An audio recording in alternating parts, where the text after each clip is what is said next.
It's a beautiful night. We're looking for something dumb to do. Hey baby, I think I wanna marry you. We decided to interview Deborah Genty. She is the honors financial accounting teacher at MHS and an entrepreneur as well. She has created a wedding and event planning business in the last couple of years.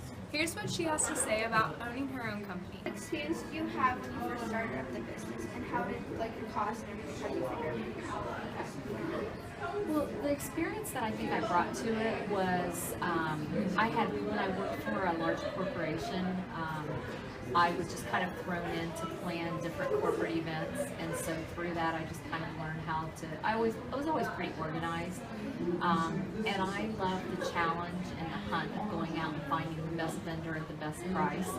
So I feel like that's kind of what I brought to the table. So I already had those skills. I had negotiation skills. I love spreadsheets. I can work with spreadsheets a lot. So a lot of mine is just working with people, and just listening to them and understanding what they need. And then as far as my startup costs, they were minimal because I really didn't want to, since I was working full time, I knew this is something I wanted to do on the side for a few years. And so I didn't want to have a large investment in case I didn't stick with it. And so my cost really for the first year was probably about $200, and that included developing a website, doing some promotions, attending some trade shows, getting business cards, and just maintaining that website. And is your business organized as a sole proprietorship? It's a sole proprietorship. Okay. And is it legally a limited liability corporation, or has that changed since it started? No, I started as a sole proprietor, and I will probably remain that way until I expand the business. I've decided that right now I am not,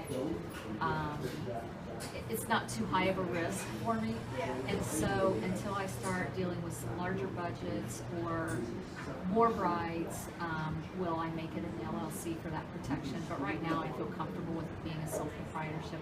Also, most of my brides come as referrals, so I usually know of them through someone, and I don't feel like I have as much at risk doing it that way.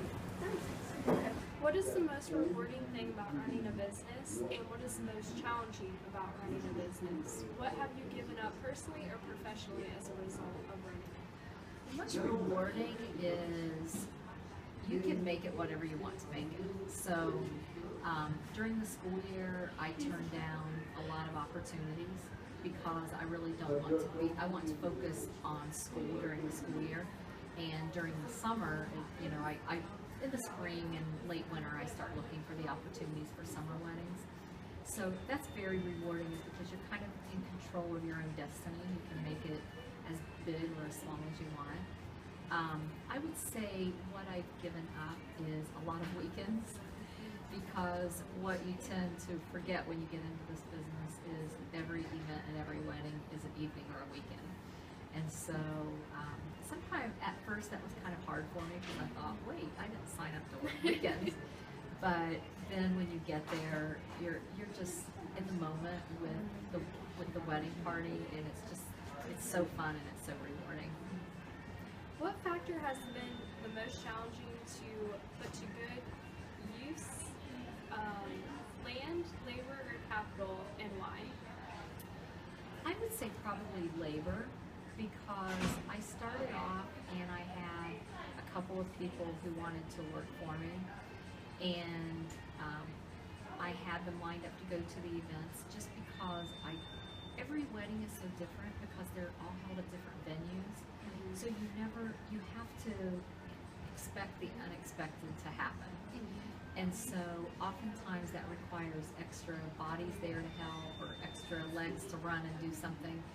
And so that part has probably been the most challenging, because you don't want to find yourself short-handed when something unexpected has occurred.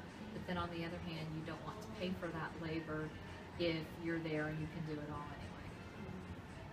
Although she did not mention capital in her video, it's another factor of production that goes into wedding planning.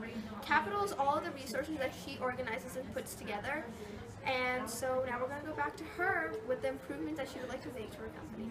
If you could do it again, what would you do differently in terms of starting and running your business, and why? What do you hope will happen to your business in the I think the one thing I would do differently is probably wouldn't have taken as long to start it, because I felt like I had written a business plan years ago, tweaked it off and on, and it really hadn't changed very much. But I felt like I had to have the perfect logo, the perfect business card, the perfect website, the perfect color scheme, the perfect clipboard to carry that day, the perfect bag to carry the clipboard in that day. There were just so many things that I felt like had to be perfect before I got started that I wish I had started sooner.